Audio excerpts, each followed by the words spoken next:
하나님의 말씀을 봉독해 드리겠습니다. 마태복음 15장 1절부터 10절까지 제가 봉독을 해 드리겠습니다. 봉독합니다. 그때에 바리새인과 서기관들이 예루살렘으로부터 예수께 나와 이르되 당신들의 제자들이 어찌하여 장로들의 전통을 범하나이까? 떡 먹을 때에 손을 씻지 아니하나이다. 대답하여 이르시되 너희는 어찌하여 너희의 전통으로 하나님의 계명을 범하느냐? 하나님이 이르셨으되 내 부모를 공경하라 하시고 또 아버지나 어머니를 비방하는 자는 반드시 죽임을 당하리라 하셨거늘 너희는 이르되 누구든지 아버지에게나 어머니에게 말하기를 내가 드려 유익하게 할 것이 하나님께 드림이 되었다고 하기만 하면 그 부모를 공경할 것이 없다 하여 너희의 전통으로 하나님의 말씀을 폐하는도다. 외식하는 자들아, 이사야가 너희에 관하여 잘 예언하였도다. 일러스되 이 백성이 입술로는 나를 공경하되 마음은 내게서 멀도다. 사람의 계명으로 교훈을 삼아 가르치니 나를 헛되이 경배하는도다 하였느니라 하시고 무리를 불러 이르시되 듣고 깨달으라. 아멘. 오늘은 내 부모를 공경하라라는 제목으로 함께 말씀을 듣겠습니다. 오늘도 하나님께서 예배드린 우리 성도님들을 만나주시고 생명의 말씀을 통해서 풍성한 은혜를 내려주시기를 축원합니다. 먼저 하나님께 기도드리겠습니다. 사랑과 은혜가 풍성하신 하나님 아버지, 오늘도 저희들을 사랑하셔서 우리가 드리는 예배를 받아주시며 또 귀한 말씀 주시니 감사를 드립니다. 이 말씀을 통해서 저희들에게 하시고자 하는 주의 음성이 들려줄 수 있도록 전할 때도 들을 때도 성령님 함께 하시고 도와주시어서 바르게 전하고 바르게 듣고 깨달아 실천할 수 있는 믿음도 갖게 해 주시옵소서. 예수님의 이름으로 기도하옵나이다. 아멘. 여러분 그 현대판 고려장이라는 말을 들어보셨습니까?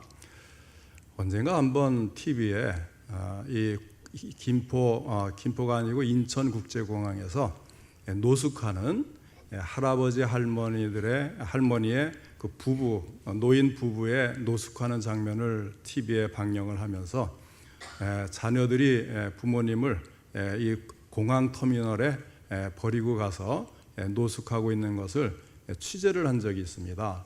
그때에 전국이 다 분노하고 갑자기 이 문제가 큰 이슈가 되어서 온 나라가 시끌벅적했는데, 그런데 이 뉴스도 이 유행이 있는 것 같아요.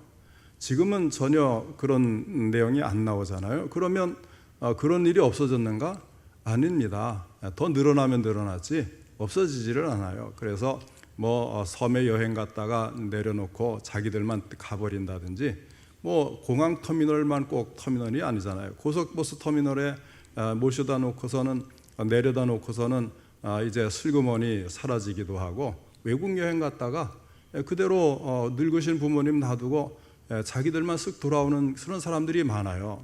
그래서 태국이나 이런 데서 여행객 그 가이드 하는 사람이 그런 얘기를 해주면서 참 자기도 여행 가이드 하지만 이런 것들을 자주 보는 게 너무 고통스럽다고 울분을 토하더라고요.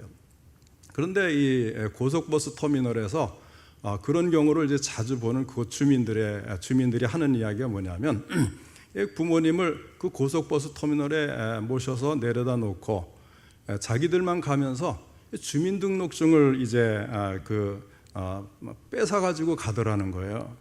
왜 주민등록증을 빼앗아 가냐면 찾아오지 못하게 하려는 것이 아니고 신분을 알려지지 않게 해서 자기들이 드러나지 않게 하려는, 그래서 낯간지러운 체면이 있어서 신원이 밝혀지는 것이 부끄러웠는지 그런 것도 한다는 겁니다. 그런데 그런 노인들의 하나 같은 특징은 자신들을 버린 자녀들에 관해서 끝까지 함구무원한다는 거예요. 자녀들에 대해서 질문을 하면 절대로 대답을 하지 않는다는 겁니다. 이게 버려지면서도 그 자녀를 감싸려는 부모의 그 심정을 이해하시겠습니까? 나를 버린 내 자식 이렇게 폐역한 놈이 누구요? 이렇게 결코 밝히지를 않는 거예요.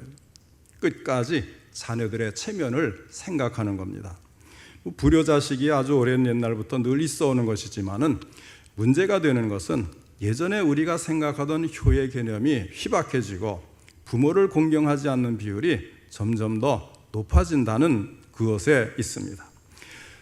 구한말 캐나다 출신 게일 선교사님이 오셨는데 이런 말을 했어요. 조선은 노인 천국이다. 다시 태어난다면 조선에서 노인으로 살고 싶다. 이 참 눈동자 파란 선교사가 탄복할 정도로 우리나라는 동방예지국이었습니다. 그런데 어느 때부터인지 이것이 크게 변하고 있는 거예요. 그러면 요즘에는 왜 옛날처럼 부모를 공경하지 않는 현상이 더 깊어지고 있느냐 하는 것입니다. 사회학자들은 이런 연구를 했어요. 효에 대해서 이렇게 설명을 합니다. 전통 사회의 제도 속에는 부모에게 효도를 할 수밖에 없었던 몇 가지 중요한 이유가 있었다는 거예요. 그 첫째는 신분을 부모로부터 물려받았기 때문입니다. 양반의 자식은 양반이요, 귀족의 자식은 귀족이요, 왕족의 자식은 왕족입니다. 부모로부터 엄청난 신분을 물려받았기에 당연히 효도를 해야 했던 것입니다. 둘째는 모든 기술을 부모로부터 배웠기 때문에 그러합니다. 사회학자들이 연구한 결과예요. 농사 짓는 법, 물고기 잡는 법, 집 짓는 법을 비롯해서 가정생활, 사회생활 할 것 없이 모든 것을 부모로부터 배운 거예요. 학교나 사회로부터 배운 것은 아주 적은 편인 겁니다. 그렇기 때문에 부모를 존경하고 당연히 효도해야 했습니다. 셋째는 땅을 물려받아서입니다. 농경시대에는 땅 없이 살 수가 없습니다. 아무리 노력하고 부지런히 일해도 내 땅이 없이는 다 헛일입니다. 땅은 부모로부터 유산으로 물려받는 것입니다. 평생 머슴살이를 해보았자 손바닥만한 땅떼기 하나 얻을 수 없는 그런 현실이었습니다. 땅을 물려받으려면 부모한테 잘 보여야 했습니다. 이런 기대 심리로 효도를 했다는 겁니다. 그런데 오늘에 와서는 이것이 문제가 되고 있다는 거죠. 물려받을 특권 신분도 없고 땅도 없는 오늘입니다. 효도를 한다고 해서 특별히 덕스러울 것도 없습니다. 나에게 돌아오는 이득도 하나 없는 것입니다. 그러기에 불효하게 된다는 사회학자의 날카로운 분석입니다. 또 하나 효도가 이루어지기 힘든 이유는 극단적인 개인주의의 팽배입니다. 이런 사회에서는 공동체 의식이 희박합니다. 요즘에는 자녀들 방을 따로 주잖아요. 자녀들의 방을 부모가 열어봐도 무지무지하게 화를 내고 그렇게 하죠. 자녀들에게 손찌검을 하면 당장 경찰에 신고를 합니다. 그리고 개인 프라이버시를 가족 간에도 그렇게 철저하게 지키려는 그런 경향이 강해져요. 그리고 자기 혼자서 무엇이든지 다 할 것 같고 혼자서 해도 다 될 것 같은 그런 분위기 아닙니까? 구태여 다른 사람을 생각할 필요가 없기 때문에 부모에 대해서도 자연스럽게 소홀해집니다. 이런 시대적 변화 속에서 오늘 주신 성경 말씀 4절은 하나님이 내 부모를 공경하라고 이르셨다고 말씀을 합니다.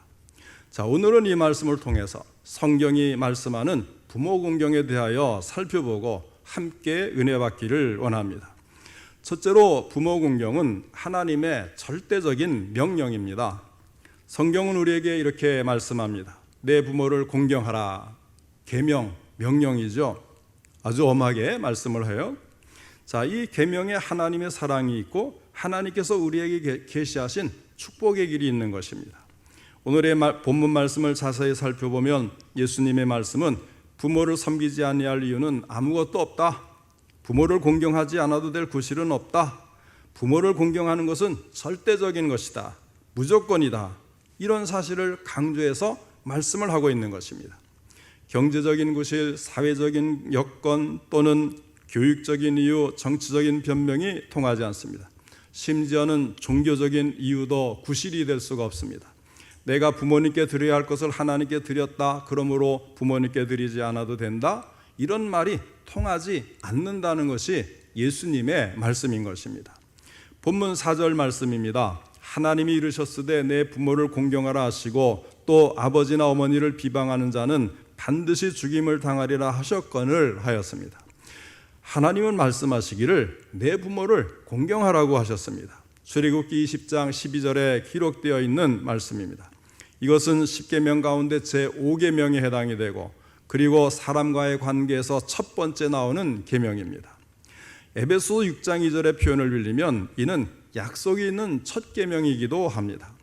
곧이어 예수님은 출애굽기 21장 17절 말씀을 인용하셨습니다. 아버지나 어머니를 비방하는 자는 반드시 죽임을 당하리라. 이는 자기 부모를 공경하지 않는 자에게 내려질 벌입니다.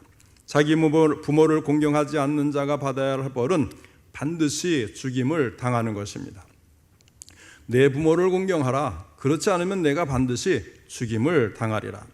그만큼 우리는 내 부모를 공경하라는 하나님의 계명을 심각하게 받아들여야 합니다. 이 효가 동양만 있고 우리나라만 있는 게 아니고요.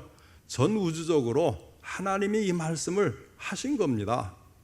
그런데 이 성경 말씀을 자기들 입맛대로 바꾸어서 부모 공경의 명령을 교묘하게 지키지 않으려는 자들이 있었다는 거예요. 5절로 6절의 말씀입니다. 너희는 이르되 누구든지 아버지에게나 어머니에게 말하기를 내가 드려 유익하게 할 것이 하나님께 드림이 되었다고 하기만 하면 그 부모를 공경할 것이 없다 하여 너희의 전통으로 하나님의 말씀을 폐하는도다.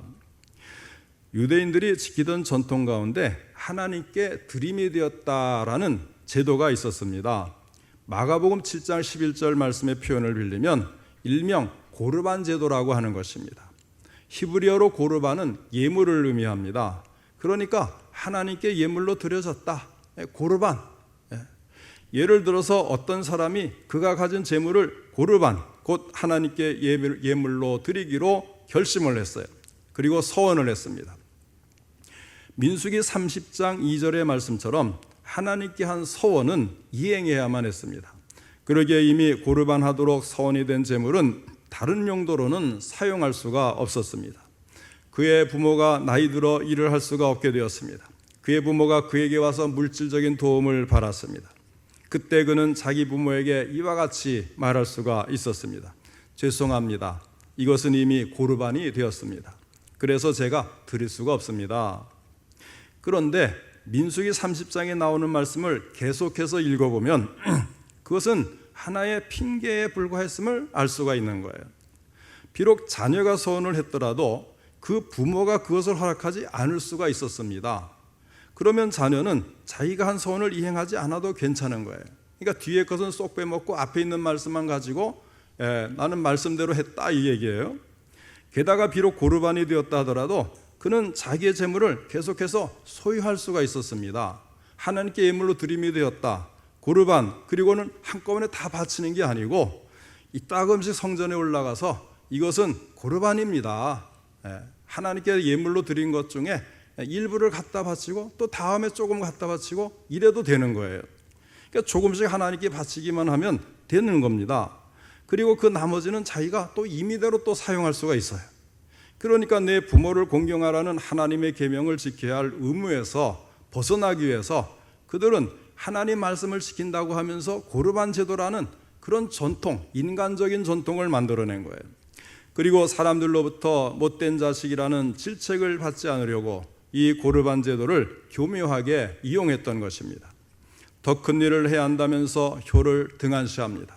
부모에게 효도는 하고 싶지만 공부도 해야 되고 돈도 벌어야 하고 나라도 생각해야 하고 세계도 생각해야 하기 때문에 효도를 할 수 없다고들 합니다. 이런 식으로 효도를 받지 못하는 부모님들의 특징이 있어요. 항상 어떤 말을 달고 다니는가 하면 우리 아들 바쁘다, 우리 애들 바쁘다 해요. 여러분 교회에 이제 다니면서 젊은이들이 이제 그 운전으로 이제 차량 공사를 하고 그래요. 그래서 좀 늦으면 또 사정이 있어서 못 오면 부모님들이 막 화를 내요.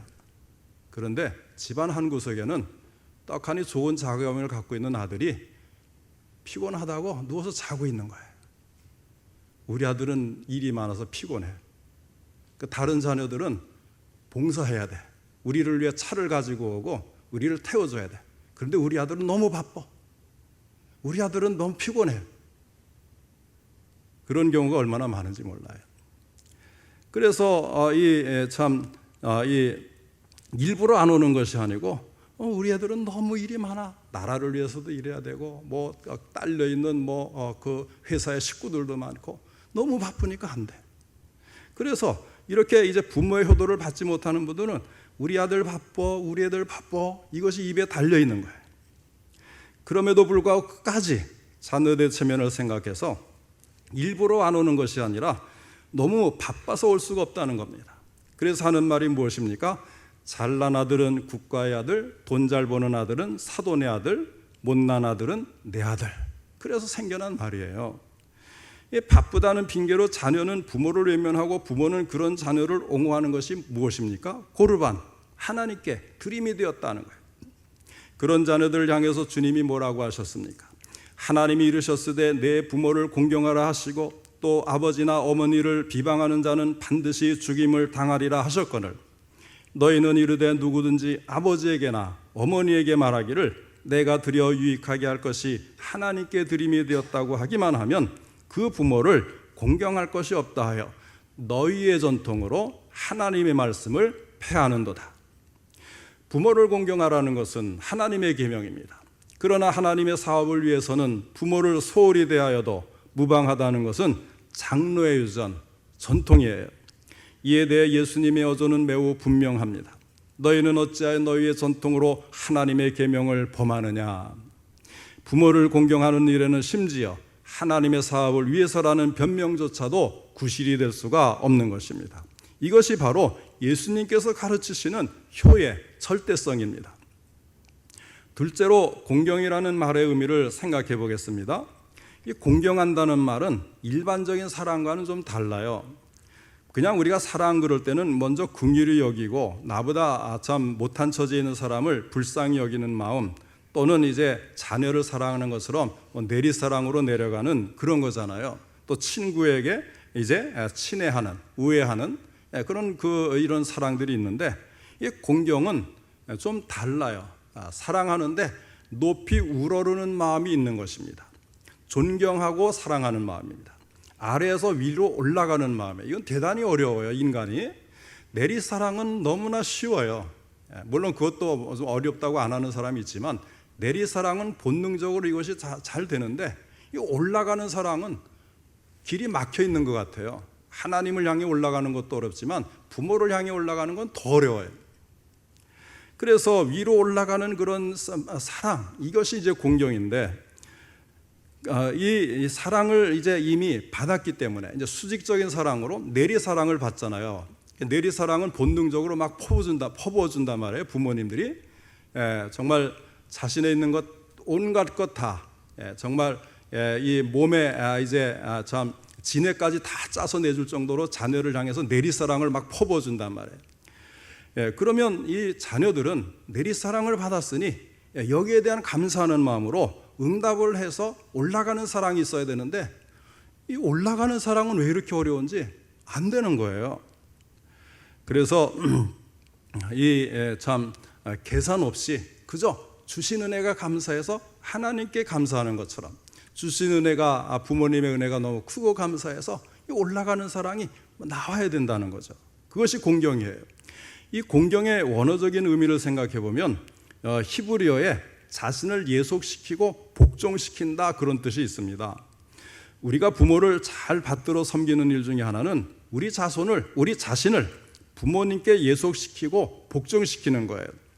부모보다 내가 더 똑똑하고 내가 더 잘생기고 내가 더 경험이 많고 이런 생각은 자기에게나 부모님 앞에서나 또 하나님 앞에서나 유익이 되지 못하고 자랑거리도 되지 못하는 겁니다. 아무리 부모가 어리석고 연약하고 미련하고 생활력이 없고 경력이 없고 또 여건이 나빠도 자식은 부모 앞에 복종해야 합니다. 그런 것이 바로 공경이고 효녀가 되는 것입니다. 그 다음에 셋째로는 진정한 공경은 어떻게 해야 하는가를 생각해 보겠습니다. 첫째로 부모를 인정하는 거예요. 부모 공경은 부모의 존재와 그 큰 은혜와 희생과 수고를 인정하는 것에서부터 시작합니다. 우리는 부모의 수고를 인정해야 합니다. 과거에 내가 입은 그 큰 은혜와 희생을 인정해야 합니다. 또한 그 연세에 이르기까지 경험하고 쌓아온 지혜를 인정해야 합니다. 이것이 진정한 효도인 것입니다. 이스라엘 민족이 참 여러 가지로 많이 회자가 되는데, 무엇보다도 그들은 이제 교육적인 면, 그리고 전통, 내려오는 전통과 교육에 있어서 굉장히 뛰어난 민족으로 이렇게 알려져 있잖아요. 이스라엘이 지금도 작은 나라인데 거의 세계를 상대로 싸우는 것 같아요. 굉장히 강하죠. 실제로 그들은 굉장히 강합니다. 경제력도 강하고 금융, 예술, 문화 전반적인 부분에 다 그들은 속속히 들어가 있어서 전 세계 어떤 권력을 잡고 있는 그런 민족이라고 할 수가 있습니다. 그러면 그들이 왜 이렇게 강하냐? 여러 가지 교육적인 걸 지난번에 설명을 드렸습니다만은 사회적인 이유가 있는데, 그것은 전통을 존경하기 때문이에요. 이 전통이라는 것은 조상 대대로 전해내려오는 부모들의 교훈을 말합니다. 그래서 어떤 문제에 대해서 이견이 분분하다가도 이것이 전승이다, 이것이 전통이다 한마디만 하면 더 언급을 안 하는 거예요. 심지어는 다른 민족에 대해서도 마찬가지로 그렇게 합니다. 오랜 세월 동안 어른들이 겪고 경험한 것을 전해주는 것이 전승이기 때문에 이것은 반드시 지켜야 된다는 거예요. 왜 지키느냐고 물을 필요도 없어요. 그것은 터득하기 위해서 몇천 년의 세월이 이제 소용이 되어서 축적된 것입니다. 그대로 지키는 것이 유익하다는 거예요. 하루아침에 이루어진 교훈이 아닙니다. 정말 이 이스라엘 민족은 우리가 역사를 보더라도 파란만장한 생을 수없이 지내오면서 얻어진 지혜인 것입니다.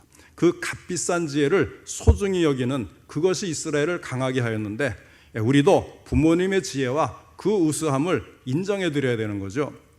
그 다음에 둘째는 나 자신이 그분의 자녀됨을 자랑할 수 있어야 합니다.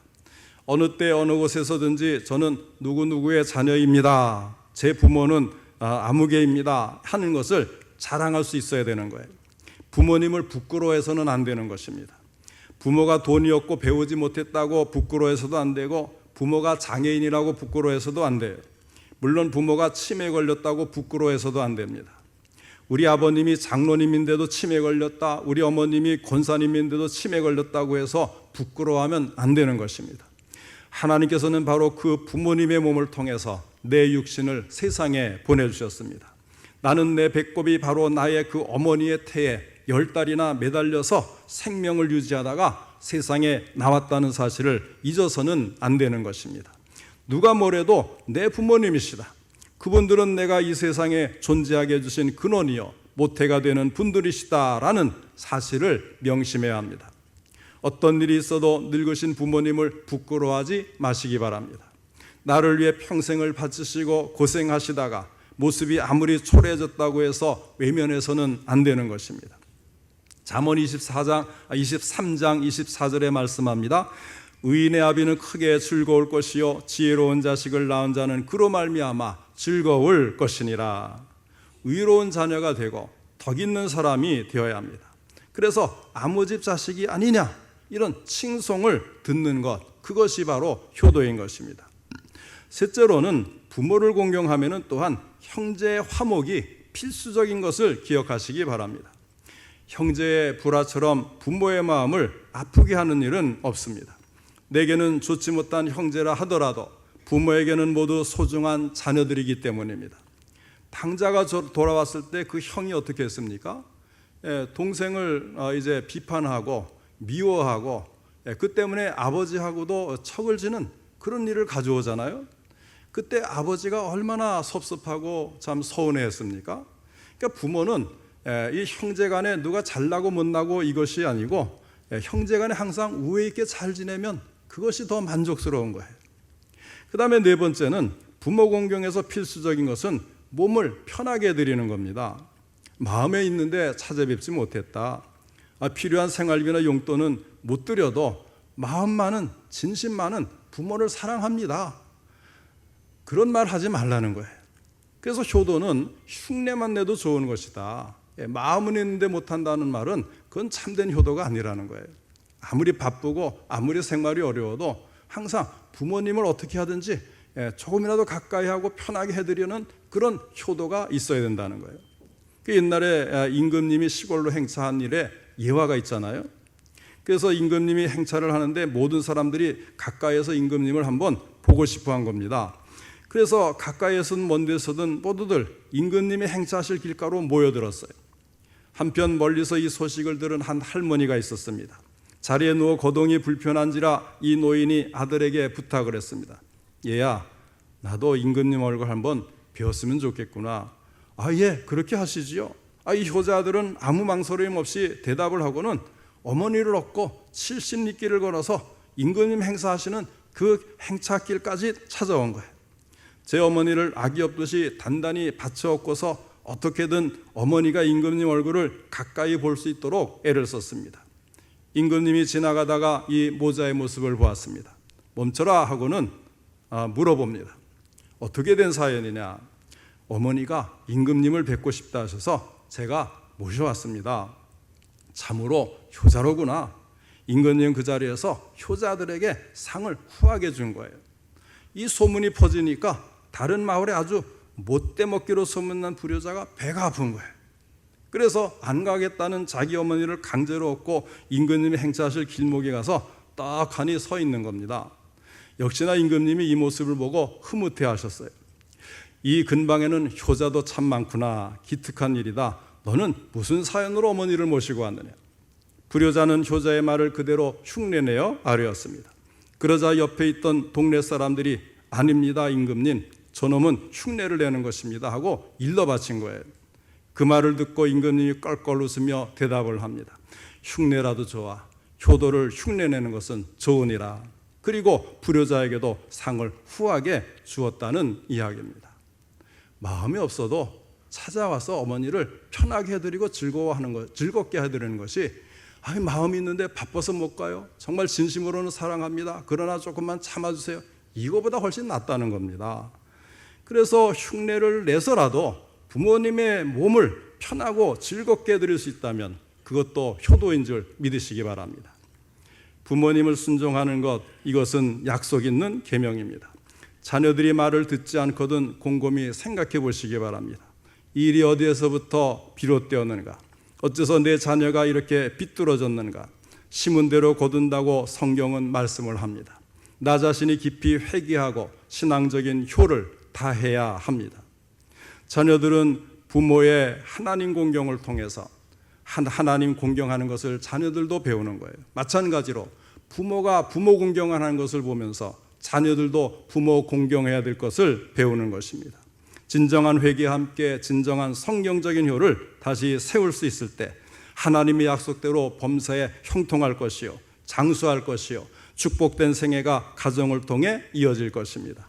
이 사실을 믿고 더욱 부모 공경에 힘쓰는 나는 물론이요, 내 자녀 내 후손들까지 대대로 복을 받는 가정들이 되시기를 주님의 이름으로 축원합니다.